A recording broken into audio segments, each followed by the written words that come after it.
हे what's up guys, welcome back once again. दोस्तों, आज की कहानी जो एक्सप्लेन करने जा रहे हैं वो असल में एक ऐसे इंसान की दास्तान है जिसके पास खोने को तो कुछ भी नहीं है, लेकिन पाना उसे बहुत कुछ है। तो चलिए कहानी की शुरुआत करते हैं। सैंटी नाम के आदमी, जिसकी आज सुबह उसके खुद की वैन में सोकर होती है कि तभी वहां पर एक लेडी कॉप आ जाती है जो उसे फाइन देती है क्योंकि उसने अपनी वैन पोर्ट के बाहर पार्क की थी, जो कि इलीगल है। इसीलिए उसे पहले तो फाइन भरना पड़ता है, जिसकी वजह से उसे काम पर जाने से भी लेट हो जाता है। पर वहां जाकर उसे पता चलता है कि उसके मालिक ने उसे काम से निकाल दिया है। वो बहुत ही मिन्नतें करता है कैसे भी करके उसे थोड़ी दिन के लिए काम दे दे, पर उसका ये बार बार लेट आने की वजह से उसे आज उसकी पूरी सैलरी देकर उसका बॉस उसे भगा देता है। पर आखिरी समय पर भी वो उसे टॉयलेट साफ करवाता है, जो कि उसे करना भी पड़ता है। फिर सैंटी अपनी वैन लेकर वहां से निकल जाता है, मतलब उसकी परमानेंट छुट्टी हो गई है अब एक दूसरे काम को ढूंढने के लिए। पर उसकी किस्मत इतनी बुरी होती है कि बीच रास्ते में उसका पेट्रोल खत्म हो जाता है, जिसे लेने के लिए वो उसे पैदल ही जाना होता है। और वहां जाकर उसे उसका पुराना दोस्त रॉबर्ट मिलता है, जो उसे कल होने वाली रियूनियन पार्टी के बारे में बताता है, जिसमें उनके कॉलेज के सभी लोग वापस से मिलने वाले।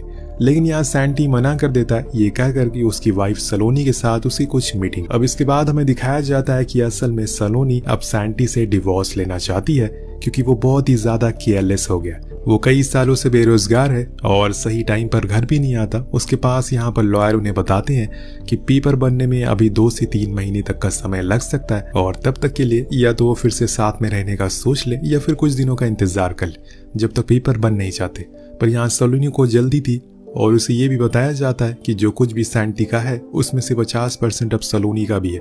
लेकिन सैंटी के पास एक वैन और एक पुराने घर के अलावा और कुछ भी नहीं है, इसीलिए वो ना होने के बराबर होता है। अब बाहर निकलते टाइम दोनों ही अपने अपने रास्ते निकल जाते हैं। हालांकि सैंटी उसे रोकने की कोशिश करता है, लेकिन वो नहीं रुकती, इसीलिए वो भी चल देता है। तभी उसे पीछे से एक ओल्ड लेडी मिलती है जो कि सालों से लॉटरी की टिकट बेच रही है। वो उसे अपना पास बुलाकर एक टिकट खरीदने को कहती है। हालांकि सैंटी को ये सब बेकार लगता है, लेकिन वो दिल का अच्छा था, इसीलिए वो उस टिकट को खरीद लेता है और अपने सिगरेट पैक पर लगा देता है।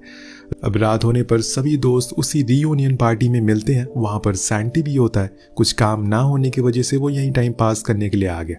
वहां उसके दोस्त रॉबरी और पैनी भी होते हैं। तभी सैंटी देखता है कि सलोनी उनके दोस्त के दोस्त मारियो से बात कर रही है, इसीलिए वो भी उसके पास चला जाता है, जहां वो मारियो को देखकर उसका मजाक बनाता है, क्योंकि वो स्कूल में बहुत ही मोटा हुआ करता था। पर सलोनी कहती है कि अब वो दिखने में काफी अच्छा हो गया है। जिस शॉप में वो काम करती है वो वहाँ का मैनेजर भी है। ये सुनकर वो जेलस फील करने लगता है और वहां से चला जाता है। अब उसके दोस्त को जब ये बात पता चलती है तो वो भी उसकी बुराई करना बंद कर देते हैं और चुपचाप कोने में खड़े होकर ड्रिंक करने लगते हैं। वहाँ सलोनी के दोस्त उसे आकर मारियो के बारे में बात करने लगती है, क्योंकि वो उसे पसंद करती है। लेकिन यार सलोनी तो अपने डिवोर्स को लेकर ही कंफ्यूज थी। उसे समझ ही नहीं आ रहा था कि वो सही कर रही है या फिर गलत। वो बताती है कि उसने अभी तक अपने पेरेंट्स को भी इस बारे में नहीं बताया। अब शाम को घर आने पर सैंटी सीधा सोने के लिए चला जाता है और अपने उस सिगरेट पैक को खाली करके डस्टबिन में फेंक देता है। सुबह सलोनी को जल्दी जाना होता है, इसीलिए वो सारे घर के कचरे को पहले ही फेंक कर जाती है। और जब सैंटी उठता है तो वो सीधा नहाने के लिए चला जाता है। और जाने से पहले वो अपने टूटे हुए फोन में रेडियो को ऑन करता है, जिसमें किसी लॉटरी टिकट के बारे में बात हो रही थी। और उसे सुनकर वो फौरन ही बाहर आता है और उस टिकट को खोजने लगता है। तब उसे याद आता है कि उसने कल तो उसे डस्टबिन में डाल दिया था, इसीलिए वो ऐसे ही बाहर भाग जाता है और पूरे सोसाइटी को जहाँ पर कचरा फेंका जाता है वहां जाकर उसे ढूंढना शुरू कर देता है, जो कि उसे कुछ ही देर में मिल भी जाता है। जिसके बाद वो उसके नंबर को उस टिकट से मैच करता है और वो पूरी तरीके से मैच हो रहा था। अब जिसे सुनकर उसके होश ही उड़ जाते हैं, क्योंकि अब वो एक करोड़पति बन चुका था। कुछ ही मिनटों में उसकी किस्मत पूरी तरह से चमक गई थी। वहां खड़े सभी लोग उसे पागल समझ रहे थे, लेकिन वो तो दूसरी दुनिया में पहुंच चुका था।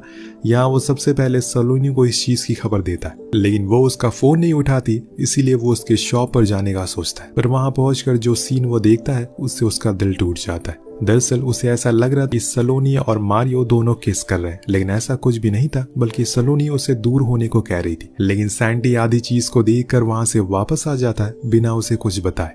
रास्ते भर उसका मूड खराब रहता है, पर फिर जब वो उस लॉटरी टिकट को देखता है तो खुश हो जाता है। इसके बाद वो सीधा वहां से बैंक जाता है ताकि उन पैसों को अपने बैंक में ट्रांसफर करवा सके। वहां जाकर वो देखता है कि सभी लोग उसी 25 मिलियन की लॉटरी की बात कर रहे हैं। सभी को इस बात का बेसब्री से इंतजार है कि आखिर जो बंदा वो जीता है वो कहाँ पर है, अभी तक आया क्यों नहीं है। इसी बीच वहाँ सैंटी उस टिकट को लेकर पहुंच जाता है और उसे सब ऐसे देखने लगते हैं जैसे धरती पर कोई एलियन आ गया। इसी बीच बैंक मैनेजर सैम उसके पीछे पड़ जाता है और उसे बार बार कहीं इन्वेस्ट करने को बोलता है, लेकिन सैंटी फौरन जाकर अपनी वैन में बैठ जाता है और बिना कुछ सोचे समझे चलना शुरू कर देता है। पर इतने में ही पीछे से सैम आ जाता है जो उसके वैन में चुपके से बैठ गया था और उससे बात करने की कोशिश में एक रेड लाइट क्रॉस कर देता है, जिस चक्कर में फिर से वही लेडी कॉप उसे देख लेती है और फिर आगे जाकर उसे रोकती है। पर सैम उसे बताता है कि उसने अभी अभी $25 मिलियन की लॉटरी जीती है और वो उसे बिना कुछ कहे वहां से चली जाती है। जिसके बाद सैंटी सैम से बात करने को राजी हो जाता है और फिर वो उसे एक महंगे से रेस्टोरेंट में लंच करवाता है। उसे अपने बारे में बताना शुरू करता है कि उसे बेहतर पूरे अमेरिका में कोई भी इन्वेस्टर नहीं मिलेगा, वो जितना मर्जी चाहे उतना इन्वेस्ट कर सकता है। यहाँ सैम पूरी कोशिश करता है ताकि वो उसे अपना फाइनेंशियल एडवाइजर बना ले, जो कि कुछ देर में वो बना भी लेता है। लेकिन बाहर आकर वो उसे बताता है कि उसका अभी कुछ महीनों बाद डिवोर्स होने वाला है, तो उसे अपनी बीवी को अपनी प्रॉपर्टी में 50% चीजें शेयर करनी होगी।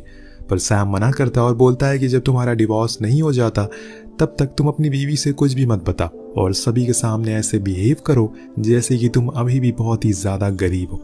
लेकिन सैंटी मानने को राजी नहीं था। उसका कहना था कि वो सलोनी से बहुत प्यार करता है और उसे सब कुछ बता कर रहेगा। पर इतनी ही देर में उसका भरोसा किसी और की मर्सिडीज में बैठकर उसके ही करीब आ रहा था। ये सलोनी और उसके साथ मारिया, जो कि उसके साथ में लंच के लिए आया था, वो उसे देखकर अपने फैसले को बदल लेता और सैम की बात को मान लेता। और फिर क्या था, उसकी अय्याशी के दिन शुरू हो जाते हैं और वो अपने लिए महंगे महंगे कपड़े खरीदता है, टीवी खरीदता है, पूरे दिन बस मॉल में ही घूमता रहता है। और ऐसे ही एक दिन वो मॉल में सामान लेते हुए उसे मारियो अपनी फैमिली के साथ दिख जाता है, तो वो उसे ज्वेलरी शॉप में घुस जाता है और वहाँ काम करने वाली लेडी से कहता है कि उन्हें अंदर आने मत देना। तो वो ऐसा ही करती है, जिसके बदले में वहां से एक रिंग बाई करता है।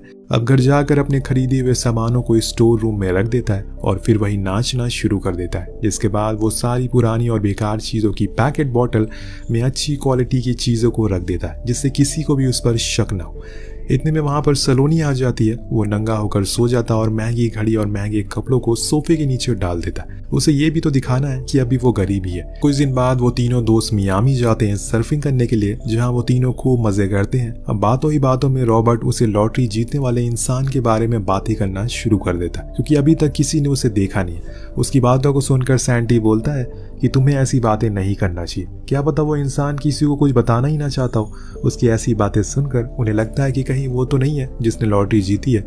और ये सुनकर सैंटी हंसने लगता और कहता है कि अगर ये सच होता तो वो आज ग्रोसरी स्टोर पर काम नहीं कर रहा होता। इसके बाद तीनों वहीं बैठकर ड्रिंक करने लगते हैं कि तभी वहां पर मारियो आ जाता है, जो उनसे सर्फिंग में भी कई गुना ज्यादा अच्छा था। दिन खत्म होने के बाद वो लोग फिर से लौटने लगते हैं, पर रॉबर्ट की रैश ड्राइविंग के चलते उन्हें वही लेडी कॉप रोक लेती है और आज इसे खास पूरे अमेरिका को संभालने का ऑर्डर दिया गया है। हर जगह बस यही दिख रही है। लेकिन सैंटी उसे देखकर हैरान हो जाता है, पर पीछे जाकर छुप जाता है, क्योंकि उसकी लॉटरी के बारे में उसे मालूम था। और तभी इनके बैग से उसे कुछ नशीली चीजें मिलती हैं, जिसके चलते वो उसकी नजर पीछे सोए हुए सैंटी पर पड़ती। वो उसे बाहर आने को कहती है और मजे करते रहो कहकर वहां से चली जाती है। जिस चीज को देखकर उसके दोस्त पूरी तरह से हैरान थे कि आखिर उसने ऐसा क्यों किया, उन्हें छोड़ा क्यों। तब सैंटी झूठ कहता है कि वो उसकी दूर की कजिन है। अब अपने घर जाने के बजाय वो एक 5 स्टार होटल में अपनी रात गुजारता है और जब सुबह होती है तो महंगे कपड़े पहनकर काम के लिए निकल जाता। लेकिन ये कपड़े उसके काम की जगह के लिए सही नहीं थे, इसीलिए वो झाड़ू लगा रहे बंदे से कपड़े एक्सचेंज कर लेता है और फिर मर्सिडीज में बैग में बैठ जाता है, जो जाकर पेट्रोल पंप पर रुकती है, जहां उसके दोस्त रॉबर्ट काम किया करता है। अफसोस कि वो उसी कार के शीशे में देखकर खुद को ठीक करता है, लेकिन उसके अंदर बैठे हुए सैंटी को देख नहीं पाता।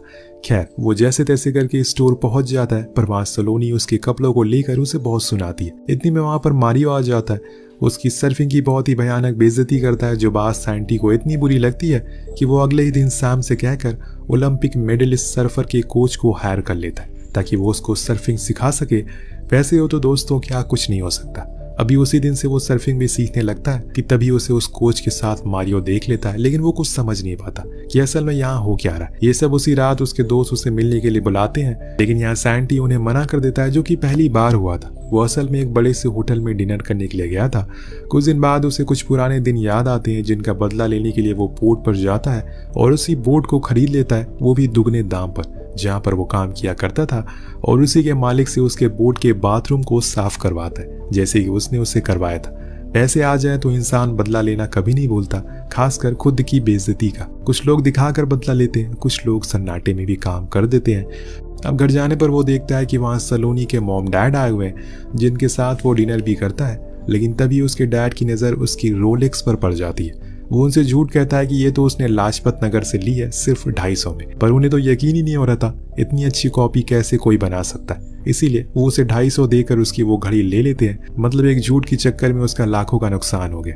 अब ऐसे ही बातों बातों में सैंटी के मुंह से निकल जाता है कि वो और सलोनी दोनों अलग हो रहे हैं, जिसे सुनकर सलोनी बहुत ही ज्यादा गुस्सा हो जाती है और वहां से चली जाती है।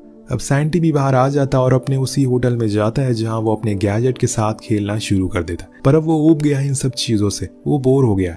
उसे अकेला महसूस होने लगा है। अकेले वो कब तक उन पैसों को खर्च करता रहेगा। मजा भी तो आना चाहिए जिंदगी जीने में। दोस्तों, खुशी तभी अच्छी लगती है जब कोई साथ में हो। अब ऐसे ही एक दिन हम रॉबर्ट को देखते हैं, जिसकी तारीफ एक लेडी करती है और उसे अपनी कंपनी में एज ए मैनेजर के तौर पर काम करने के लिए पूरे $1 मिलियन का ऑफर देती है। जब ये बात पेट्रो को पता चलती है तो वो उसे समझाता है कि शायद वो उसके साथ कोई मजाक कर रहा है। लेकिन तभी वहां पर सैंटी आ जाता है और उसे भी वो यही बात बताता है। उसे सुनकर वो बहुत ही खुश होता है। घर जाने पर पेट्रो बहुत ही ज्यादा गुस्से में था। उसका कहना था कि आखिर उससे ऐसे पैसे क्यों नहीं मिलते। कि तभी उसकी बीवी आकर उसे बताती है कि उसके किसी दूर की आंटी ने अपनी $1 मिलियन की प्रॉपर्टी उसके नाम कर दी है। वहीं दूसरी ओर हम सैंटी को देखती है, जो गोल्फ खेलते टाइम सैम उसे बताता है कि उसने जैसे बताया था उसी तरीके से उसने उसके दोनों दोस्तों को $1 मिलियन दे दिया, यानी कि ये सब उसी का प्लान था। तभी वहां मारियो आ जाता है, जिसे देखकर सैम बताता है कि वो आज बैंक आया है लोन लेने के लिए, जिसमें वो दिखा सके कि उसके पास पैसे नहीं है अब किसी को भी सैलरी देने के लिए, जिससे कि उसे सभी के इंश्योरेंस के पैसे मिल सके। जब ये बात वो सलोनी को बताने जाता है तो वहां पर मारियो आ जाता है, जिसकी वजह से बात पूरी नहीं हो पाती। और उसी दौरान सलोनी उसे ये भी कह देती है कि वो अब तंग आ चुकी है उसके हर दिन के ड्रामे से। अब वो उसका और बोझ नहीं संभाल सकती, इसीलिए वो घर छोड़कर चला जाए। ये सुनकर सैंटी को बुरा लगता है, इसीलिए वो बाहर आ जाता है, जहां उसका दोस्त पेट्रो एक ब्रांड न्यू कार लेकर खड़ा, जिसके अंदर वो सैंटी को बैठने को कहता है। लेकिन सैंटी उसे समझाता है कि इसको लेने के बजाय तुम्हें अपनी फैमिली पर खर्च करना चाहिए, कोई बिजनेस शुरू करना चाहिए। तभी पीछे बैठा रॉबर्ट भी कहता है कि लगता है कि तुम्हें बुरा लग रहा है कि तुम्हारे दोनों दोस्त अमीर हो गए और तुम अभी भी गरीब रह गए। अब यहाँ सैंटी के लिए इस बात को अपने अंदर रख पाना बहुत मुश्किल हो रहा था। मतलब जिन पैसों से ये लोग ऐश कर रहे हैं, उसे उड़ा रहे हैं, वो उसी के पैसे हैं। इसीलिए वो उसके सामने कह देता है कि जिसे सुनकर पेट्रो इतना ज्यादा शॉक होता है कि वो अपनी कार को खाई से नीचे कूदा देता है। पर अब तीनों की किस्मत बदल जाती है। आज बहुत ही दिनों बाद सैंटी अपने दोस्तों के साथ एंजॉय करता है, उनके साथ मस्ती करता है। सैंटी सलोनी से आज डिनर के लिए इनवाइट करता है। वो मान जाता है और फिर क्या था, वो उसके लिए पूरे घर को सजा देता है और फिर रात में दोनों एक अच्छा टाइम बिताते। वहाँ सैंटी उसे वो दिन याद दिलाता है जब उसने उसे पहली बार देखा था। तब से लेकर आज तक वो उसे उतनी ही खूबसूरत लगती है। उसकी बातों को सुनकर दोनों ही इमोशनल हो जाते हैं और तब सैंटी उसे वो लॉटरी वाली बात बता देता है तो वो हंसने लगती है, क्योंकि उसे लगता है कि वो मजाक कर रहा है। लेकिन जब वो बाहर जाकर स्टोर रूम में रखे हुए सामानों को देखती है तो उसे यकीन हो जाता है और वो सैंटी से इस बात को लेकर बहुत ज्यादा गुस्सा हो जाती है। उसने उसे यह बात पहले क्यों नहीं बताई। उधर हम पेट्रा को देखते हैं, जो कुछ ज्यादा ही खर्च करने में लग गया था, इसीलिए उसकी वाइफ बहुत सुनाती है। यह हम सुबह उठते ही सैंटी फैसला कर लेता है कि वो सबसे पहले तो सैम को कॉल लगाता और उसे कुछ डॉक्यूमेंट तैयार करने को कहता है। वो उसे गले लगाकर रोने लगता है, क्योंकि इसके बाद वो शायद कभी काम नहीं करे। वहीं दूसरी ओर जब सलोनी स्टोर रूम को चेक कर रही होती है, $12.5 मिलियन क्रेडिट हुए हैं, जिसे देखकर उसके होश उड़ जाते हैं और वो ये अपने दोस्त को भी दिखाती है। उसी दौरान वहां पर पोस्ट से डिवोर्स पेपर भी आ जाते, जिसमें कि एक इंसान के साइन पहले से थे, जिसे देखकर उसके दोस्त कहती है कि तुम भी इस पर साइन कर दो, फिर ये पूरे 12 मिलियन तुम्हारे हो जाएंगे। लेकिन सलोनी का मन नहीं मानता, क्योंकि आज भी कहीं न कहीं उन पैसों से ज्यादा उसके लिए कीमती है सैंटी। तो वो भागते हुए स्टोर जाती है और वहां उसे पता चलता है कि किसी अनजान आदमी ने इस पूरे स्टोर को खरीद लिया है। जिसके बाद वो मारियो के पास जाती है, जिसकी बातों को सुनकर वो उसके इंश्योरेंस वाले प्लान के बारे में समझ जाती है। पर यहाँ मारियो उसके सामने ही सैंटी के लिए बुरा भला कहना शुरू कर देता है। इसी बीच वहाँ सैम आता है, जो उसे पेपर दिखाते हुए कहता है कि आज से वो इस स्टोर की बॉस है। वो ये देखकर समझ जाती है कि ये सब कुछ सैंटी ने किया है और वो उसकी कितनी फिक्र करता है, उसे आज एहसास होता है। सारी सच्चाई जानकर वो फौरन बाहर भागती है, जैसे कि सैम ने बताया था कि सैंटी देश छोड़कर जा रहा है। बाहर जाने पर उसे वो लेडी कॉप मिलती है, जो उसकी मदद एयरपोर्ट छोड़ने में करती है। इधर दूसरी तरफ हम सैंटी को देखते हैं, जो लाइन में लगा हुआ था। तभी उसे वहां पर सलोनी दिखती, वो उसके पास जाकर उसे जोरदार थप्पड़ मारती है और गले लगाकर रोने लगती है। और अब वो दोनों फाइनली साथ में है। हम अब 1 साल के बाद का सीन देखते हैं। सैंट्री की लॉटरी ने सभी की किस्मत बदल दी। सभी आज बहुत खुश हैं और साथ में भी है। इतने में वहां पर एक और बंदे की एंट्री होती है, जिसके चलने से वहां पर रखी हुई चीजें हिलने लग जाती। और ये कोई और नहीं बल्कि मारियो होता है, जो अपने पुराने अवतार में आ गया था, जिसके साथ इस कहानी का यही पर अंत हो जाता है। कुछ हमारी बॉलीवुड कहानियों की तरह इसका भी अंत भला होता है तो सब भला है। वेल, आपको कहानी कैसे लगी नीचे कमेंट करके